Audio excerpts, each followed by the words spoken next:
Career और education से जुड़े हमारे खास कार्यक्रम गाइड में आपका स्वागत है। मैं हूं डॉक्टर आकांक्षा। प्रोफेशनल कोर्स लॉ करने के बाद अक्सर कई लोगों को ये लगता है कि केवल आप वकील बन सकते हैं, लेकिन ऐसा बिल्कुल भी नहीं है। लॉ करने के बाद आप वकील ही नहीं बल्कि इसके अलावा कई सारे ऐसे क्षेत्र हैं जहां पर अपना योगदान दे सकते हैं। औद्योगिक, साइबर, प्रशासनिक जैसी हर गतिविधि में कानून के जानकारों की आवश्यकता पड़ती है। कई सरकारी नौकरियों में लॉ की डिमांड होती है। नए दौर में कानून के जानकारों के लिए कॉर्पोरेट वर्क कल्चर भी सामने आया है। तो लॉ करने के बाद कई संभावनाएं अब देखने को मिल रही हैं और आज हम अपने कार्यक्रम में बात करेंगे कि कानून के क्षेत्र में कैसे हम करियर बना सकते हैं और उसमें क्या संभावनाएं हैं। तो हमारे खास कार्यक्रम में आज हमारे बीच बतौर एक्सपर्ट है कलिंगा विश्वविद्यालय से लॉ डिपार्टमेंट की एचओडी सलोनी त्यागी श्रीवास्तव जी। आपका बहुत बहुत स्वागत। नमस्कार। नमस्कार मैम, सबसे पहले तो सवाल ये उठता है कि कानून की ही पढ़ाई हम क्यों करें? कानून में एडमिशन लेने का बेनिफिट क्या है और इसकी तैयारी हम कैसे करें? जी, इस बात का मैं जवाब आपको थोड़ा पहले से शुरुआत करूंगी। जब आज से 20 साल पहले या 25 साल पहले जब हम लॉ की बात करते थे तो ये एक ऐसा कोर्स हुआ करता था जिस बच्चे को कुछ नहीं करना होता था वो लॉ की पढ़ाई कर लेता था जी। पर जैसे जैसे समय बदला, जैसे जैसे लोगों में अवेयरनेस आई चीज़ों को लेके, तो लॉ की जो इम्पोर्टेंस है वो बहुत बढ़ गई है आज के दौर में।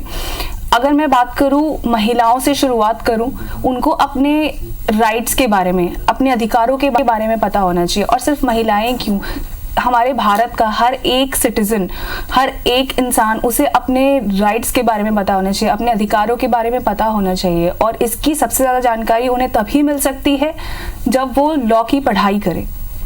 उसके अलावा अगर हम बात करें कि लॉ में पढ़ाई करने से और क्या फ़ायदे हैं, आज के दौर में जहां हमारा क्राइम रेट बढ़ा है वहीं हमारे यहाँ पे अधिवक्ताओं की बहुत ज़्यादा डिमांड बढ़ चुकी है। और अगर मैं बात करूँ जजेस की, हमारे यहाँ पे सुप्रीम कोर्ट है, हाई कोर्ट है, डिस्ट्रिक्ट कोर्ट है, सेशन कोर्ट है। वहाँ पे आज जितना क्राइम रेट बढ़ा है उसके साथ साथ केसेस का जो कंपाइलेशन है वो बढ़ता चला जा रहा है, जिसके लिए हमें जजेस की ज़रूरत है। तो वो वही बच्चे बन सकते हैं, वही लोग बन सकते हैं जिन्होंने लॉ में पढ़ाई की है। तो इस तरह से लॉ में बहुत सारे नए रास्ते खुले हैं लोगों के लिए। हर एक private organisation, government organisation, parliament, संसद जिसे हम बोलते हैं, वहाँ पे लॉयर्स की आवश्यकता है। हमारे यहाँ पे एक विभाग है, ministry of law and justice, जहाँ पे अधिवक्ताओं की बहुत मांग है। इसके अलावा हम अकेडमिक्स की अगर बात करें, मैं खुद एक प्रोफेसर हूँ, हमें लॉ विषय पढ़ाने के लिए भी लोग चाहिए, तो आप उसमें भी जा सकते हैं। बहुत सारे ऐसे रास्ते खुले हैं जिससे लॉ पढ़ना लोगों के लिए आज बहुत महत्वपूर्ण भी है, साथ साथ उनके रोजगार कमाने के लिए भी एक अच्छा जरिया है ये। जी ma'am, Bar Council of India के अनुसार हम विधि में जब प्रवेश लेते हैं तो क्या क्या मापदंड निर्धारित हैं, कैसे हम उसमें एंटर कर सकते हैं? जब हम बात करते हैं पढ़ाई की, तो आपको 12th के बाद जो आपकी 12वीं कक्षा है उसमें आपको 45% मार्क्स चाहिए होते हैं अगर आपको किसी भी लॉ स्कूल में एडमिशन लेना है। उसके बाद 3 तरह के कोर्सेज आज के डेट में चलते हैं, जिसमें हम पहला बोलते हैं BA LLB, दूसरा BBA LLB, तीसरा LLB जो ग्रेजुएशन लेवल पे चलते हैं, और जो जो दूसरे कोर्सेज है जिसको हम पोस्ट ग्रेजुएशन में लेते हैं वो हमारा मास्टर्स ऑफ लॉ है, दैट इज LLM। उसके अलावा PhD भी आप लॉ में कर सकते हैं। BA BBA LLB और LLB में एडमिशन लेने के लिए आपको आपके 12वीं कक्षा में 45% मार्क्स होने ज़रूरी है।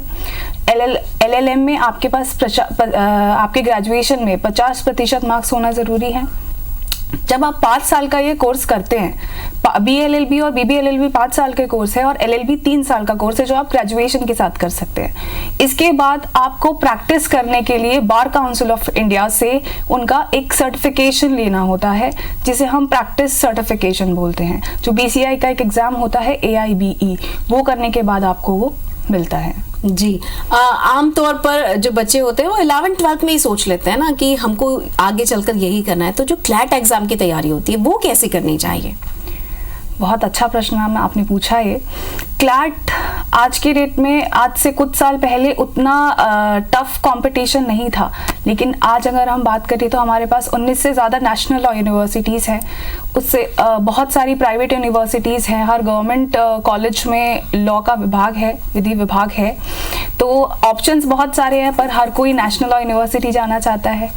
सो जिसके लिए क्लैट का एग्ज़ाम होता है, क्लैट का एग्ज़ाम की तैयारी आपको 11th से ही करना स्टार्ट कर देना चाहिए, क्योंकि आज उसमें जो सब्जेक्ट्स आते हैं वो ऐसे सब्जेक्ट्स हैं जिनको आपको समझने में, पढ़ने में समय लगता है, जिसमें लॉजिकल रीजनिंग है, लीगल रीजनिंग है, आपका लॉ के 2 सब्जेक्ट्स भी उसमें पूछे जाते हैं, जो law of torts and law of contract है, वो दोनों सब्जेक्ट्स में उसमें पूछे जाते हैं। उसके साथ साथ आपको संविधान की जानकारी होना चाहिए, जिसे हम कॉन्स्टिट्यूशन बोलते हैं। इन तीनों सब्जेक्ट्स की जानकारी भी आपको होना चाहिए क्लैट देने के लिए। उसके साथ साथ उसमें मैथ्स का सब्जेक्ट भी आता है। तो आपकी 11th-12th की पढ़ाई के साथ साथ आपको इन चीज़ों के लिए समय देना बहुत ज़रूरी है। तो आपको जितना जल्दी हो सके, अगर आपका मेन एम यही है कि आपको लॉ में जाना है, तो आप 11th से ही उसकी तैयारी शुरू कर दें, ताकि आपको क्लैट निकालने में उतनी परेशानी ना हो। उसके साथ साथ आपको जनरल नॉलेज की जानकारी बहुत ज़्यादा होनी चाहिए, क्योंकि वो भी उसका एक पार्ट है क्लैट एग्ज़ाम का। सो ये सब पढ़ाई आपको पहले से शुरू करनी पड़ेगी, क्योंकि हम अपने स्कूल में कॉन्स्टिट्यूशन, लॉ ऑफ टॉर्ट, आप जनरल नॉलेज तो फिर भी पढ़ लेते हैं, लेकिन लॉ ऑफ टॉर्ट्स, कॉन्ट्रैक्ट, इनकी जानकारी आपको नहीं होती है। जो ये एक ऐसे सब्जेक्ट्स हैं जो आपके लिए एकदम नए होंगे, तो इनको आपको डीप में पढ़ाई करनी पड़ेगी, जिसके लिए आपको समय चाहिए। तो जितना जल्दी हो सके उसकी तैयारी शुरू करें। जी मैम, बहुत अच्छे ढंग से आपने बताया कि किस तरह से हमें प्रिपरेशन करनी है और क्या क्या चीज़ें उसमें पूछी जाती हैं। वैसे जब हम लॉ कोर्स में प्रवेश पाने की बात करते हैं, तो क्या कलिंगा यूनिवर्सिटी में प्रवेश परीक्षा होती है लॉ के लिए? जी मैडम, बिल्कुल। कलिंगा विश्वविद्यालय भी अपना अलग एग्ज़ाम कराता है, जिसे हम कालसी के नाम से जानते हैं। सो उसके लिए भी आपको जो क्लैट के जो सब्जेक्ट्स होते हैं, वही सब्जेक्ट्स हम अपने कालसी एग्ज़ाम में भी पूछते हैं। उसके अलावा हम क्लैट के बेसिस पे भी एडमिशन लेते हैं। अगर आपका क्लैट आपने दिया है और उसमें आपका रैंक आया है, तो आप उसके थ्रू भी अप्लाई कर सकते हैं। उसके अलावा कलिंगा में कालसी का अलग एग्ज़ाम लिया जाता है। जो भी लॉ में एडमिशन लेना चाहते हैं, वो कालसी का एग्ज़ाम देके हमारे यहाँ पे प्रवेश ले सकते हैं। जी बिल्कुल, आपने अच्छे तरीके से बताया कि किस तरह से प्रवेश परीक्षा होती है। वैसे कानून के छात्रों के लिए बेहतर करियर विकल्प और क्या क्या हो सकता है? आगे जाकर छात्र इसमें और क्या क्या कर सकता है?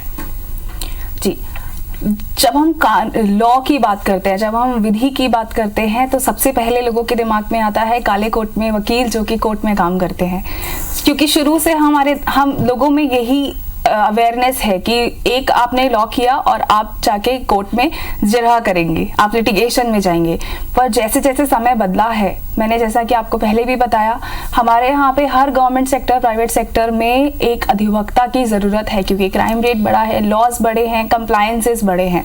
आज अगर कोई लेबर इंडस्ट्री, कोई भी लेबर काम कर रहा है, उसके लिए अलग से लेबर लॉज हैं, तो उसके लिए भी हर इंडस्ट्री को अपने यहाँ पे एक अधिवक्ता की ज़रूरत है। अगर मैं अपने कलिंगा की बात करूँ, तो हमारे यहाँ पे भी अधिवक्ताओं की ज़रूरत पड़ती है। तो कोई भी ऐसी जो इंडस्ट्रीज है, ऑर्गेनाइजेशंस जो काम कर रही हैं आज के इंडिया में, उनको अधिवक्ताओं की ज़रूरत है। बट सिर्फ एक एज एन एडवोकेट नहीं, सिर्फ अधिवक्ता के रूप में नहीं। मैं आपको एक छोटा सा एग्जाम्पल देती हूँ। कुछ लोग जाना चाहते हैं आर्मी में, पर शायद किसी ना किसी वजह से वो ना जा पाए, और अगर उन्होंने विधि लॉ किया हुआ है 5 साल वाला या 3 साल वाला, तो एक जैग होता है, दैट इज जज एडवोकेट जनरल। उसके थ्रू आप आर्मी में प्रवेश कर सकते हैं, जहां आप आर्मी के जो केसेस होते हैं वो नॉर्मल कोर्ट्स में नहीं लिए जाते हैं। तो उसके लिए वहां पे अलग से अधिवक्ताओं को अपॉइंट किया जाता है एज अ जैग ऑफिसर। एक आपके पास ये ऑप्शन है। उसके अलावा जब हम संसद की बात करते हैं, संसद में हर एक पॉलिटिशियन के साथ उनका एक पर्सनल असिस्टेंट होता है, रिसर्च असिस्टेंट, जिनमें सबसे ज़्यादा जो लोग पाए जाते हैं वो पाए जाते हैं जिन्होंने लॉ किया होता है, क्योंकि वहाँ पे बैठ के जो लोग वहाँ बैठे हैं वो लॉ ही बनाने के लिए बैठे हैं। तो उसके लिए उन लोगों की ज़्यादा ज़रूरत पड़ती है जिन्होंने लॉ पढ़ा हुआ हो। उसके अलावा हम प्राइवेट फर्म्स, जहाँ पे आप कॉर्पोरेट प्लस लिटिगेशन दोनों का काम कर सकते हैं। फर्म्स बेसिकली ऐसी ऑर्गेनाइजेशंस होती हैं जहाँ पे बहुत सारे लॉयर्स मिलके अपनी एक ऑर्गेनाइजेशन बनाते हैं, और उसमें अलग अलग एरियाज, जैसे कि कोई कॉर्पोरेट में, कोई क्रिमिनल में, कोई सिविल केसेस लेके एक अपनी फर्म बनाते हैं और साथ में मिलके काम करते हैं, ताकि वो ज़्यादा से ज़्यादा एरिया से क्लाइंट ले सके। उसके अलावा अगर आप चाहेंगे कि गवर्नमेंट ऑफिसर्स या गवर्नमेंट जॉब में जाना चाहते हैं, तो SBI में लॉ ऑफिसर्स होते हैं, बैंक्स में लॉ ऑफिसर्स की पोस्ट निकलती हैं जिनको स्पेशल ऑफिसर्स का नाम दिया जाता है। नाबार्ड में लॉ ऑफिसर्स की ज़रूरत होती है। हमारे सेबी, जो हमारा security exchange board of India है, ये एक ऐसी पोस्ट है इंडिया में जिसमें सबसे ज़्यादा वेतन मिलता है लॉ ऑफिसर को। 1 लाख से 1.5 लाख पर महीना मिलता है। इन सब चीज़ों के अलावा आप अपनी प्रैक्टिस स्टार्ट कर सकते हैं, आप अपनी खुद की फर्म स्टार्ट कर सकते हैं। ये सब चीज़ें हो गई जहाँ आप प्रैक्टिस करते हैं। अब आती हूँ मैं एकेडमिक्स में, क्योंकि मैं खुद एक प्रोफेसर हूँ। तो जिन लोगों को प्रैक्टिस में और गवर्नमेंट जॉब्स में या फिर प्राइवेट जॉब्स में इंटरेस्ट नहीं है, वो एकेडमिक्स में एंटर कर सकते हैं। आप मास्टर्स करिए, आपके ग्रेजुएशन के बाद LLM करिए और उसके बाद आप एकेडमिक्स में एंटर कर सकते हैं। उसके साथ साथ आपको एक एग्ज़ाम देना होता है जो UGC नेट का एग्ज़ाम होता है। अगर आपको एकेडमिक्स में एंटर होना है तो आपको UGC नेट का एग्ज़ाम देना पड़ता है मास्टर्स के बाद, क्योंकि वो बेसिक एलिजिबिलिटी है किसी के लिए भी प्रोफेसर बनने के लिए। तो ये सारे एरियाज़ हैं जहाँ आप जॉब कर सकते हैं, नौकरी पा सकते हैं आपके लॉ करने के बाद। जी, आपने बहुत सारी जानकारियां हमें दी कि गवर्नमेंट सेक्टर में क्या अपॉर्चुनिटीज हैं, प्राइवेट सेक्टर में क्या अपॉर्चुनिटीज है और एकेडमिक सेक्टर्स में भी क्या अपॉर्चुनिटीज है। ऐसी और बहुत सारी जिज्ञासाएं। मैम, अगला सवाल ये है कि जब छात्र कानून की पढ़ाई के लिए किसी विश्वविद्यालय का चयन करते हैं तो आपको क्या लगता है, आप ही का विश्वविद्यालय क्यों स्टूडेंट्स को कलिंगा विश्वविद्यालय का चयन करना चाहिए? देखिए, इसका जवाब मैं इस तरह से देना चाहूँगी, जब भी कोई बच्चा लॉ की पढ़ाई या में आगे करना चाहता है, लॉ की पढ़ाई आगे करना चाहे, तो उसे सबसे पहली चीज़, सिर्फ कलिंगा की ही नहीं बात करूँगी मैं, कोई भी यूनिवर्सिटी, जो कोई भी विश्वविद्यालय जहाँ वो एडमिशन लेना चाहते हैं, सबसे पहली चीज़ जो उन्हें देखनी चाहिए वो होता है वहाँ का सिलेबस, उनका करिकुलम, कि वो कौन कौन से विषय पढ़ाने वाले हैं। क्योंकि आज जो हमारा लॉ है वो सिर्फ ट्रेडिशनल सब्जेक्ट्स पे नहीं चलता है, कंटेम्प्रेरी नए नए अलग अलग लॉज आ रहे हैं। अभी तक हम सिर्फ IPC हमारे क्रिमिनल लॉज पढ़ते थे, सिविल लॉज पढ़ते थे। अब हमारे यहाँ पे एयर एंड स्पेस लॉ भी आया है, मैरीटाइम लॉ भी आया है, सी लॉ भी आया है। तो जो हमारे साइबर क्राइम्स बढ़े हैं, जिसके लिए हमारा नया डेटा प्रोटेक्शन बिल अभी कुछ ही दिन पहले पास हुआ है। तो ये सारे सब्जेक्ट्स की पढ़ाई भी होना बहुत ज़रूरी है साथ साथ। तो जब भी आप किसी लॉ स्कूल में एडमिशन लेने के लिए जाएं, सबसे पहली चीज़ उसका देखेंगे कि आपको कौन कौन से सब्जेक्ट्स वहाँ पढ़ाए जाने वाले हैं, क्योंकि सिर्फ ट्रेडिशनल सब्जेक्ट्स नहीं, कंटेम्प्रेरी लॉज की जानकारी होना भी बहुत ज़रूरी है। जो नए लॉज आ रहे हैं उनकी जानकारी होना भी बहुत ज़रूरी है। जो हम कलिंगा में हर साल अपना जो भी नया लॉ आया होता है उसे अपने करिकुलम में ऐड करते हैं। दूसरी चीज़, जब मैं बात करती हूँ कि किसी भी विश्वविद्यालय में जब लॉ की पढ़ाई करने आप जाते हैं तो सिर्फ आपको सब्जेक्ट्स पढ़ने से, थ्योरी पार्ट पढ़ने से कोई फ़ायदा नहीं होता है, क्योंकि लॉ एक ऐसा विषय है जिसमें आपको प्रैक्टिकल एक्सपोजर की बहुत ज़रूरत पड़ती है। और कलिंगा में हम वो बच्चों को बहुत उत्साह के साथ वो चीज़ें करवाते हैं। जैसे मैं आपको कुछ एग्जांपल्स देती हूँ। मूड कोर्ट कंपटीशन, कोई भी यूनिवर्सिटी जब लॉ पढ़ाती है तो उन्हें मूड कोर्ट कंपटीशन करवाना बहुत ज़रूरी है, क्योंकि बच्चे पढ़ तो लेते हैं कि कौन सा सेक्शन अप्लाई होगा, कौन से ऑफेंस के लिए कौन से कानून बने हुए हैं, पर उनको अप्लाई कैसे करना है, कैसे हम उसके लिए पिटीशन ड्राफ्ट करेंगे। जब कोर्ट में जाएंगे तो कोर्ट के सामने पेपर्स पे लिख के जो हम ड्राफ्ट पिटीशन रखेंगे उसको बनाना कैसे है, ये कैसे पता चलेगा। तो उसकी जो प्रैक्टिकल एक्सपोजर की जो जानकारी है, इन सब चीज़ों की जो जानकारी है, वो उनको हम मूड कोर्ट कंपटीशन के तहत देते हैं।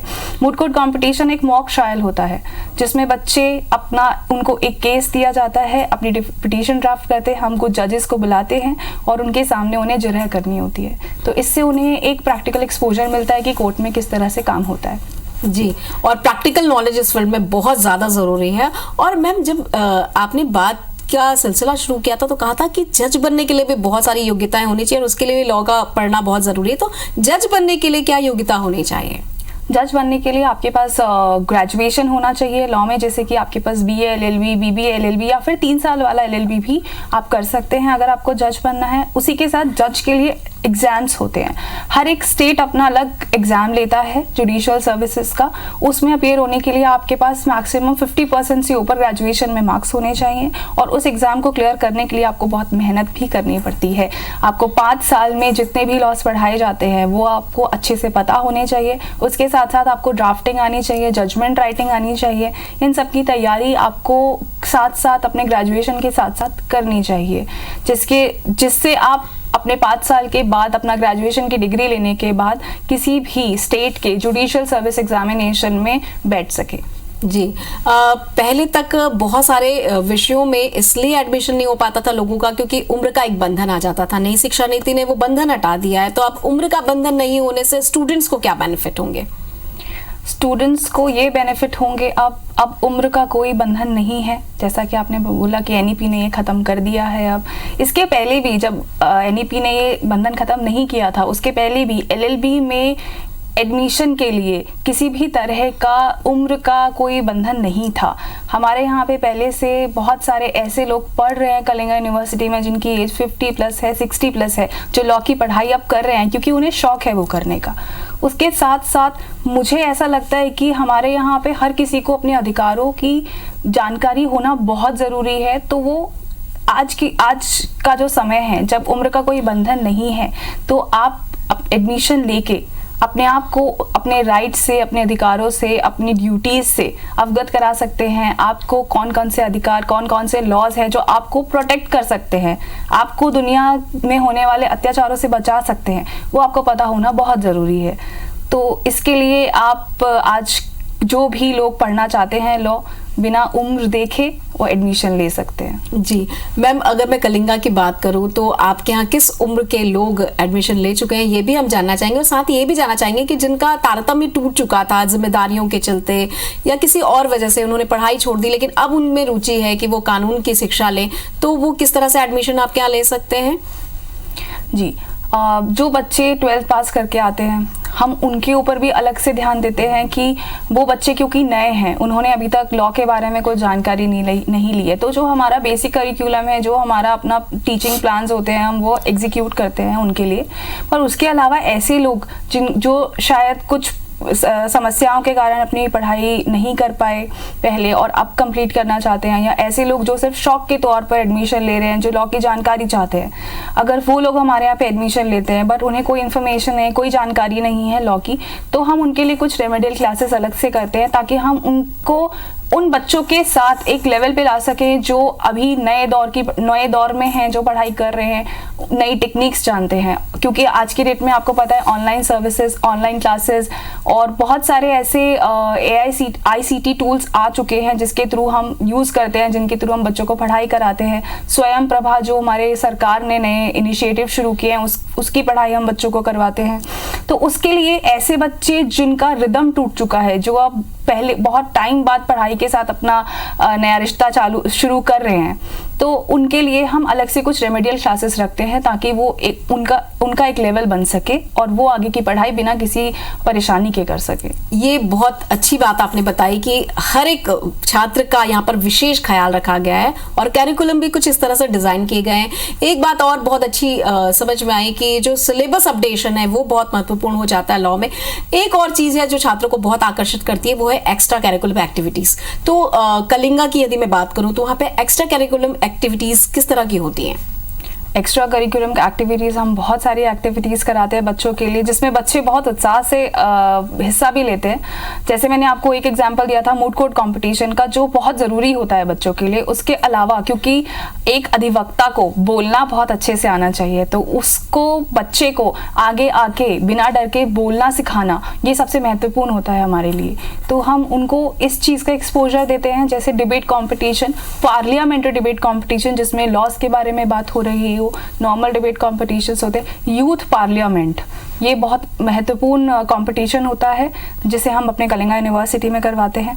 उसके अलावा हम कॉन्फ्रेंसेस कराते हैं जहां बच्चा रिसर्च करके अपना पेपर प्रेजेंट कर सके अच्छे रिनाउंड पर्सनालिटीज़ के सामने। इसके अलावा हम बच्चों के लिए अलग अलग तरह की आर्टिकल राइटिंग कॉम्पिटिशन्स कंडक्ट कराते हैं ताकि, जैसे मैंने बताया, जज बनने के लिए, अधिवक्ता बनने के लिए आपको ड्राफ्टिंग आनी चाहिए, आपको लिखना भी आना चाहिए। तो उसके लिए बच्चों को आर्टिकल्स लिखवाना, नए नए लॉज पे रिसर्च कराना, ये हम आर्टिकल राइटिंग कॉम्पिटिशन्स के थ्रू बच्चों को करवाते हैं ताकि उनकी हर तरह की स्किल डेवलप हो।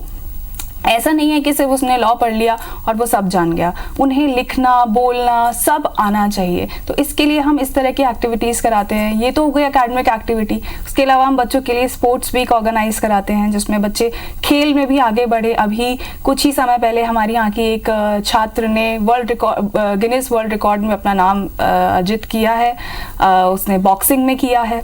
तो ऐसे बच्चों को ये भी एक्सपोजर मिलता है कि वो अपनी और जो प्रतिभाएं हैं उनको सामने लाएं और अपना अपना नाम आगे बढ़ाएं।